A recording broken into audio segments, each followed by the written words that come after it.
जादुई पेड़ हुआ करता था जिसके फल खाने से पक्षियों की उम्र बढ़ती थी और साथ ही साथ सब पक्षी जवान रहते थे। रानी, वैसे मान गया मैं तुम्हें, तुम बहुत ज्यादा ही खुशनसीब हो जो तुम्हें इतना हैंडसम पति मिला है। बस करें कालू जी, बस इतना मजाक भी अच्छा नहीं है, मेरी तो हंसी ही निकल जाएगी। मैंने आपको पहले देखा था, आप कोई हैंडसम नहीं थे। ये सारा कमाल तो उस जादुई पेड़ का है। आप रोजाना उस जादुई पेड़ के फल खाते हैं, जभी तो आप इतने ज्यादा हैंडसम हैं। हाँ तो रानी, तुम भी कोई इतनी सुंदर नहीं हो, तुम्हें तो सुंदर सिर्फ उस जादुई पेड़ के फलों ने किया हुआ है। अरे अरे भाई कालू कवि, रानी कवि, तुम दोनों लड़ने क्यों लगी? सब पक्षी खाते हैं उस जादुई पेड़ का फल, जभी तो सब पक्षी सुंदर रहते हैं। इसमें लड़ने वाली तो कोई बात नहीं। चलो पक्षियों, सब पक्षी दोबारा से जादू। Please subscribe, like and press the bell icon. पेड़ का फल खाकर आते हैं। ये कहकर सारे पक्षी जादुई पेड़ के पास चले जाते हैं। वे जादुई सेब का पेड़ काफी घमंडी था क्योंकि वे इकलौता पेड़ था जो बोल भी सकता था और पक्षियों की उम्र भी बढ़ाता था। जादुई पेड़, आज हम सब पक्षी फिर से आपका जादुई सेब खाने आए हैं ताकि हम हमेशा ही जवान और सुंदर रहें। हाँ हाँ, मैं बस आपका जादुई सेब खाने के लिए बेताब हो रहा हूँ। बस पक्षियों, अब मेरा दिल नहीं है तुम सब पक्षियों को अपने फल खिलाने का। चलो यहाँ से चले जाओ और मुझे आराम करने दो। अरे जादुई पेड़, आपको कुछ भी नहीं करना, आप बस आराम करें।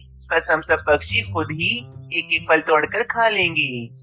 नहीं, मना कर दिया ना एक बार, और आज के बाद कोई भी पक्षी मुझ पर से मेरा फल तोड़कर नहीं खाएगा। मैं तो खाऊंगा भाई, खाऊंगा, मुझे तो कोई नहीं रोक सकता। आप भी नहीं रोक सकते पेड़ भाई। फिर कबूतर उड़ता हुआ जादुई पेड़ पर आकर बैठ जाता है और सेब तोड़ने लगता है। अब तो जादुई पेड़ को काफी ज्यादा गुस्सा आ जाता है और वे जादुई पेड़ गुस्से में जोर जोर से हिलने लगता है, जिस कारण कबूतर नीचे जमीन पर गिर जाता है। ओए माँ, मेरी कमर! अरे रे जादुई पेड़, ये तुमने क्या कर दिया? तुमने मुझे नीचे क्यों गिरा दिया? इतना भी घमंड अच्छा नहीं है। हम पक्षियों ने ही तुम्हें पानी दे देकर इतना बड़ा किया है और अब तुम हम सब पक्षियों को ही अपने फल नहीं खाने दे रहे।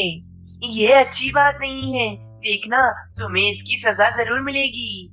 जो बोलना है बोल लो, मुझे कोई फर्क नहीं पड़ता, लेकिन याद रखना, मैं इकलौता जादुई पेड़ हूँ जिसके फल खाकर तुम सब पक्षियों की उम्र बढ़ जाती है। लेकिन अब मेरा घमंड करना तो बनता है, मैं घमंड करूँगा। फिर सारे पक्षी गुस्से में वहाँ से चले जाते हैं। पक्षियों, ये जादुई पेड़ तो काफी ज्यादा घमंडी हो गया है।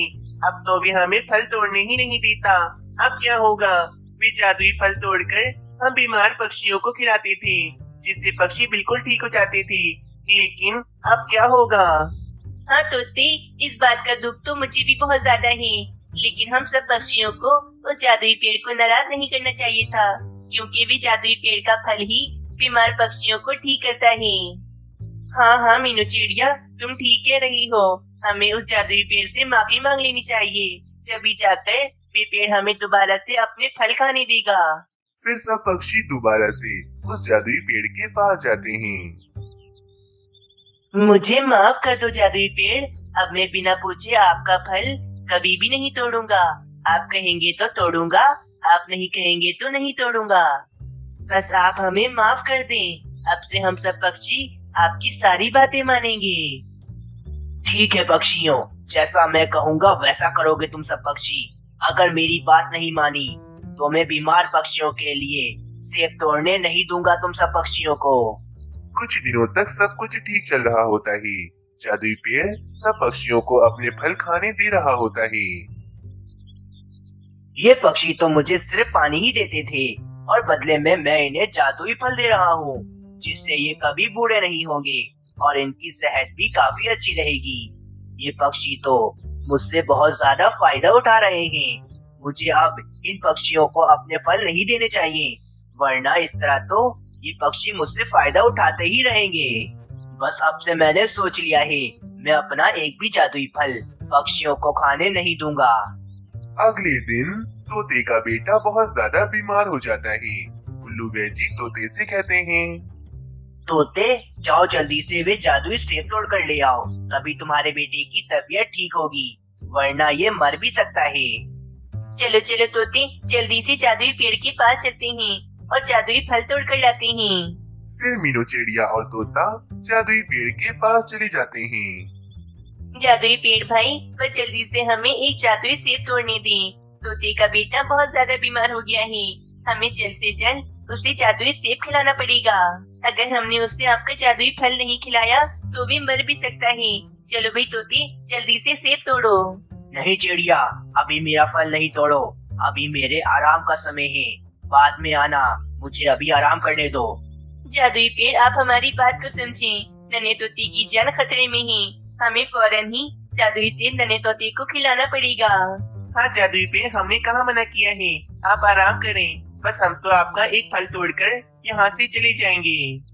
मैं कुछ नहीं जानता, मैंने कह दिया ना एक बार, मुझे अपना फल नहीं देना तो नहीं देना, बस यहाँ से चले जाओ। इस तरह वे घमंडी जादुई पेड़ अपना फल मीनू चिड़िया को नहीं देता, जिस कारण तोते की बेटी की मौत हो जाती है।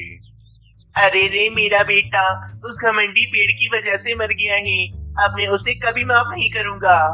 हाँ हाँ पक्षियों, आज से हम सब पक्षी कभी भी उस जादुई पेड़ को पानी नहीं देंगे, अब ये हमेशा ही सूखा रहेगा।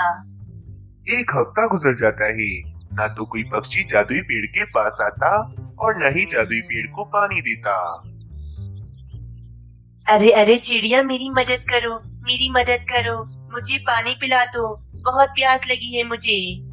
अरे वाह, नन्हे पौधे तुम बोल सकती हो, इसका मतलब तुम भी एक जादुई पौधे हो। हाँ चिड़िया, मैं भी एक जादुई पौधा हूँ, लेकिन मेरी मदद करो, मुझे पानी पिला दो। उस जादुई पौधे को देखकर मीनू चिड़िया बहुत ज्यादा खुश हो जाती है और उस पौधे को मीनू चिड़िया पानी देती है। फिर मीनू चिड़िया उस नन्हे पौधे को घमंडी पेड़ की सारी बात बताने लगती है। चिड़िया, तुम बहुत अच्छी हो, तुमने मुझे पानी दिया, अगर तुम मुझे पानी नहीं देती तो शायद मैं अभी जिंदा नहीं होता। आप बिल्कुल भी फिक्र मत करें, जब मैं बड़ा हो जाऊंगा तो मैं आप सब पक्षियों को अपने जादुई फल दूंगा। और हाँ, मैं कभी भी उस घमंडी पेड़ की तरह घमंड नहीं करूंगा, हमेशा आप सब पक्षियों का साथ दूंगा। बस फिर कुछ साल बीत जाते हैं। नन्हा जादुई पौधा अब बड़ा होकर पेड़ बन जाता है और काफी ज्यादा हरा भरा हो जाता है। वे जादुई आम का पेड़ सब पक्षियों को अपने आम खाने देता था और कभी भी किसी पक्षी को आम खाने से मना नहीं करता था। सब पक्षी जादुई पेड़ का आम खाकर काफी ज्यादा तंदुरुस्त थे। दूसरी तरफ वे घमंडी जादुई पेड़ अब पूरी तरह से सूख गया था और अब उसके ऊपर जादुई फल भी नहीं लगते थे। एक दिन सारे पक्षी जादुई पेड़ को देखने आते हैं तो इसकी हालत बहुत बुरी तरह से होती है।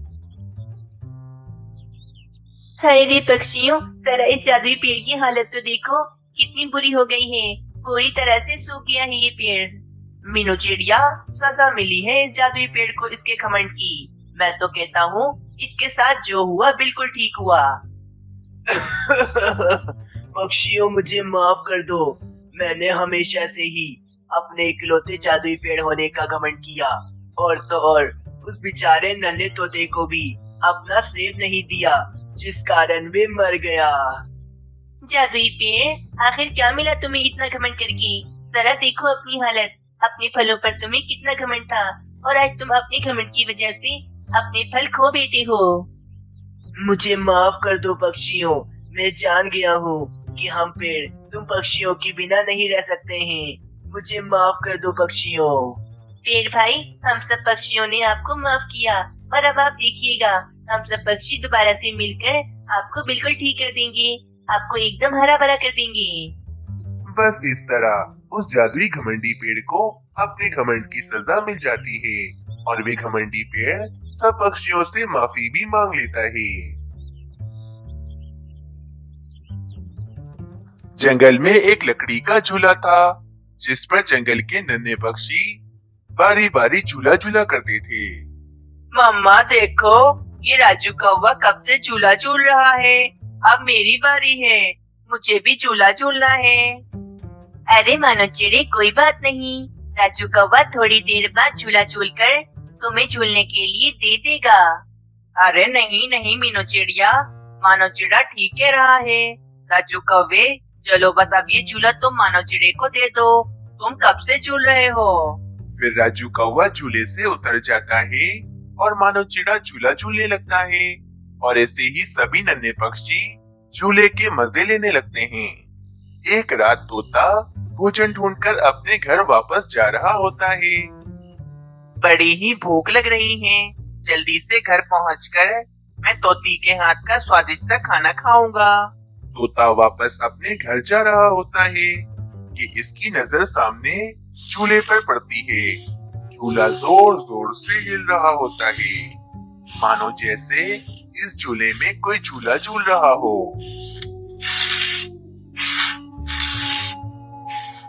अरे ये आवाज तो इस झूले से आ रही है, परंतु इस झूले में तो कोई भी पक्षी नहीं बैठा है, तो फिर ये झूला इतनी जोर जोर से क्यों हिल रहा है? कहीं कोई गड़बड़ तो नहीं?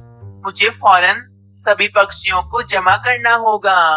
फिर तोता फौरन पक्षियों को जमा करने के लिए चला जाता है। कुछ देर के बाद तोता सभी पक्षियों को जमा कर लेता है। अरे भाई तोते, ऐसी भी क्या आफत आ गई है जो तुमने आधी रात को सब पक्षियों को जमा किया है? अरे कालू कौवे, आज मैंने एक बहुत ही भयानक सी चीज देखी है। यकीनन इस तोते ने पानी में अपने आप को देख लिया होगा, तभी तो इतना डर गया है। बुलबुल बहन, ये मजाक करने का समय नहीं है, तोता वाकई बहुत डरा हुआ है। वो जो हमारे जंगल में झूला है ना, वे जोर जोर से हिल रहा है, जैसे इस झूले पर कोई पक्षी झूल रहा हो। परंतु आज तो तेज हवाएं भी नहीं चल रही हैं, ना जाने ये झूला इतनी जोर जोर से क्यों हिल रहा है। अरे उस झूले पर कोई पक्षी बैठा होगा, तभी तो वे झूला जोर जोर से हिल रहा है। अगर तुम सबको मेरी बात पर यकीन नहीं है, तो चलो मेरे साथ चलो, मैं तुम सबको अभी दिखाता हूँ। ये तोता तो पागल कुछ भी सोच लेता है। अब अगर हम इस तोते की बात मानकर उस झूले को देखने के लिए जाएंगे, तो हमारा कितना वक्त बर्बाद होगा। पक्षियों, अगर तोता इतने यकीन से कह रहा है, तो हमें एक बार जरूर वहाँ पर जाना चाहिए। और फिर सभी पक्षी उस झूले को देखने के लिए चले जाते हैं और वहाँ पर आकर इस झाड़ी के पीछे छुप जाते हैं। अरे पक्षियों, देखो देखो, ये झूला तो वाकई कितने जोरों से हिल रहा है। यहाँ तो हवाएं भी नहीं चल रही हैं। ऐसा लग रहा है कि इस झूले में कोई बैठा हो। झूले को जोर जोर से हिलता हुआ देख सब पक्षी बहुत ज्यादा ही डर जाते हैं। देखा पक्षियों, मैं आप सबसे कह रहा था ना कि ये झूला हिल रहा है, लेकिन आप सब मेरी बात नहीं मान रहे थे। अब आप अपनी आंखों से देख लें। मुझे तो लगता है कि इस झूले पर रात को किसी पक्षी की आत्मा झूला झूलती है। कालू कौवे की बात सुनकर सभी पक्षी और भी ज्यादा डर जाते हैं। पक्षियों, जल्दी करो, भागो यहाँ से। अगर उस आत्मा ने हमें देख लिया, तो वे हम सब पक्षियों को मार डालेगी। सारे ही पक्षी डर के मारे फौरन वहाँ से भाग जाते हैं। अगली सुबह हो जाती है। सारे पक्षी जमा होकर रात वाले वाक़ये पर बातें कर रहे होते हैं।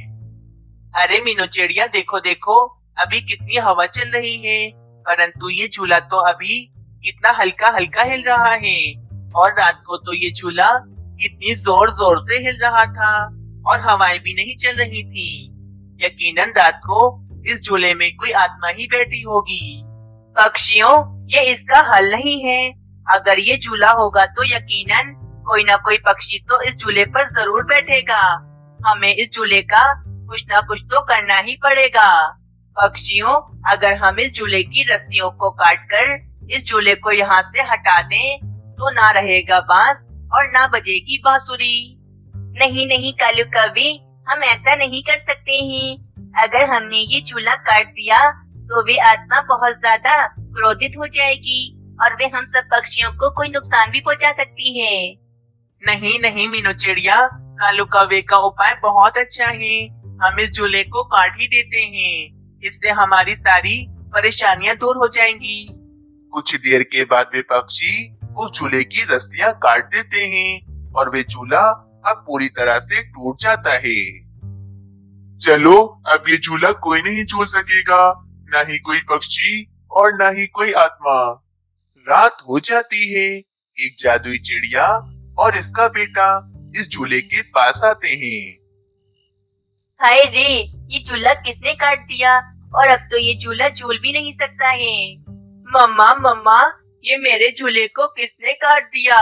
अब मैं झूला नहीं झूल सकता, मुझे झूला झूलना है।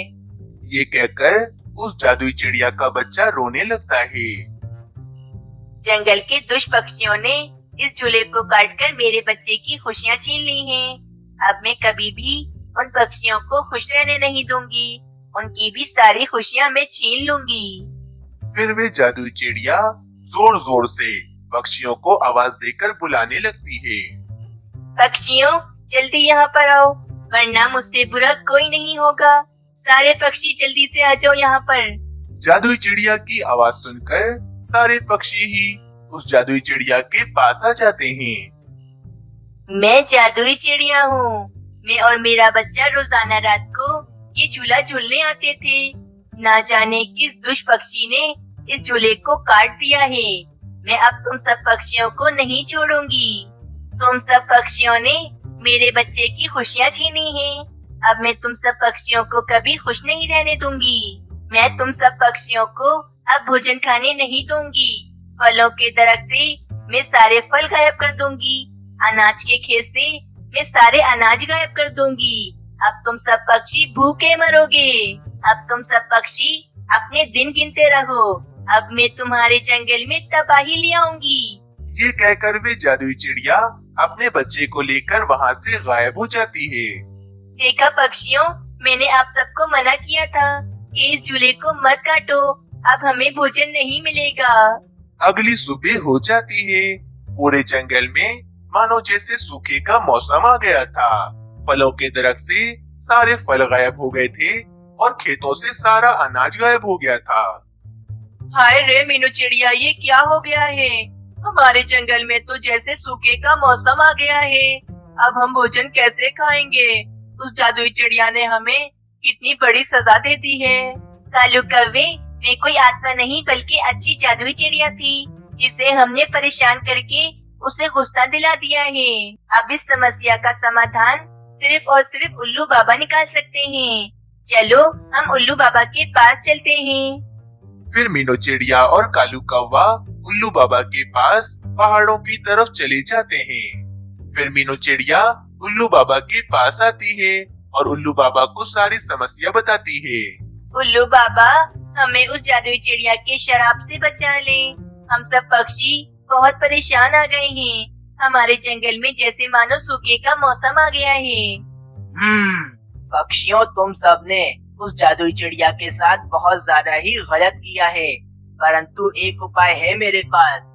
जाओ, जाकर उसी जगह पर एक बढ़िया सा झूला बनाकर लगा दो, जिससे वे चिड़िया दोबारा से खुश हो जाए। ये सुनकर मीनू चिड़िया और कालू कौवा वहाँ से चले जाते हैं। मीनू चिड़िया, अब क्या करें? हम एक नया झूला कैसे बनाएंगे? हमारे पास तो कोई कारपेंटर भी नहीं है जो अच्छा झूला बना सके। कालू कौवे, मेरे पास एक उपाय है। दूसरे जंगल में मेरा एक दोस्त रंगीन पक्षी रहता है। वे बहुत ही बढ़िया कारपेंटर है। मैं उसके पास जाती हूँ और उसे जाकर सारी समस्या बताती हूँ। चलो चलो, तुम भी मेरे साथ चलो। फिर कालू कौवा और मीनू चिड़िया दूसरे जंगल रंगीन कारपेंटर के पास चले जाते हैं। अरे मेरी दोस्त मीनू चिड़िया, मुझे तो यकीन ही नहीं आ रहा कि तुम आज मुझसे मिलने के लिए आई हो। फिर मीनू चिड़िया रंगीन पक्षी को सारी समस्या बताती है और रंगीन पक्षी मीनू चिड़िया से कहता है, ठीक है मीनू चिड़िया, मैं तुम्हारी मदद करने को तैयार हूँ। तुमने भी तो मेरी कितनी मदद की थी और आज मेरा वक्त है। कुछ देर के बाद रंगीन पक्षी उसी जगह पर आकर एक बहुत ही बढ़िया सा झूला बना देता है, जिसमें एक बच्चा नहीं बल्कि काफी सारे बच्चे बैठकर झूला झूल सकते थे। जंगल में रात भी हो जाती है। मीनू चिड़िया जैसे कैसे उस जादुई चिड़िया को बुलाती है। जब जादुई चिड़िया उसी जगह पर इतना बड़ा झूला देखती है तो वे तो बहुत ज्यादा खुश हो जाती है। मम्मा मम्मा, मेरा झूला मेरा झूला, कितना अच्छा झूला है ये, मुझे इस झूले में झूलना है। पक्षियों में बहुत ज्यादा खुश हूँ। तुम सबने मेरे बच्चे की खुशियाँ उसे दोबारा से लौटा दी हैं। अब मैं तुम्हारे जंगल से इस सूखे का मौसम खत्म कर दूंगी और तुम्हारे जंगल में भोजन ही भोजन होगा। अगली सुबह हो जाती है। जंगल दोबारा से हरा भरा हो जाता है। पानी के तालाब भी भर जाते हैं। इस कहानी से हमें ये सीख मिलती है कि हमें कभी भी किसी को भी परेशान नहीं करना चाहिए।